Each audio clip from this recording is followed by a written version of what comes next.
Okay, welcome back. We're at case number 10, still in World War II, and this is primarily the German uniform and helmet case. We'll start on this side. Perhaps one of the rarest uniforms you can obtain is the Panzer uniform. This is an SS Panzer uniform for an officer who was in the Leibstand or Adolf Hitler, the Adolf Hitler division, and what you can see is cuff title. This one is the Waffen SS uniform that belonged to Karl Marie Doppelheber. He was head of the Germania, beautifully made and stitched. The Germans were very famous for their camouflage, and that's a great camouflage mark along with the helmets. As we get down here, a beautiful sextant. Sextants were used for navigation off of ships. This was a German sextant that came off of a battleship. The artifacts here belong to Herbert Schweitzer.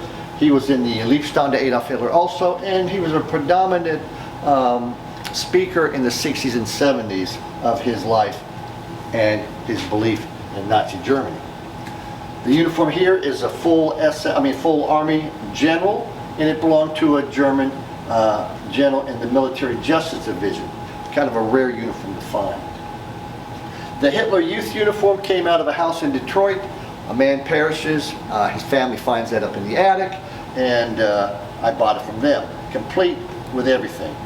If you're in Germany at the end of the war, if you're female, you were put in the Luftwaffe. Again, a complete Luftwaffe uniform given to a young lady. Now, the whole German army at the beginning of the war was on methamphetamine. It's called Perfidan. Perfidan was invented by a pharmaceutical company to give primarily to factory workers and pregnant women, to give them a boost in the mornings. But German officers noticed, my wife stays up for weeks on end and she's meaner than normal. So they gave it to the whole German army, and you can't fight an army that doesn't sleep. And Perfidan makes you aggressive and removes remorse. But these are actual vials, or empty vials, of the Perfidan. And down here also a beautiful Luftwaffe helmet, paratrooper. The napkins came out of Hitler's Berghof. A vet took him out. He got to the Berghof, he picks up a postcard and writes to his wife, "I'm in Hitler's hideout right now, walking down this hallway." The postcard is a picture of a hallway.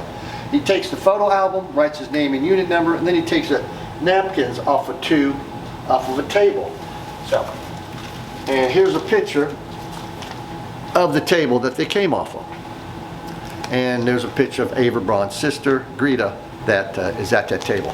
Now, there's only 8 chairs around that table, so I don't know if there's 8 napkins or 16. All I know is I've got 2. The German Cross in Gold was awarded to Otto Skorzeny by Hitler. Skorzeny was the commando that rescued Mussolini with the big scar on his face. In 1944, he was sent to overthrow the Hungarian government, which he did. And for that operation, Hitler personally awarded him the German Cross in Gold. It is featured in Skorzeny's last biography, and if you turn the page, you'll see the paperwork and the inscription to the medal. And finally, the uniform in the middle is the uniform belonging to my uncle, who was Joseph Goebbels' doctor in the 30s. All right, that takes care of case 10. We'll move on to case 11.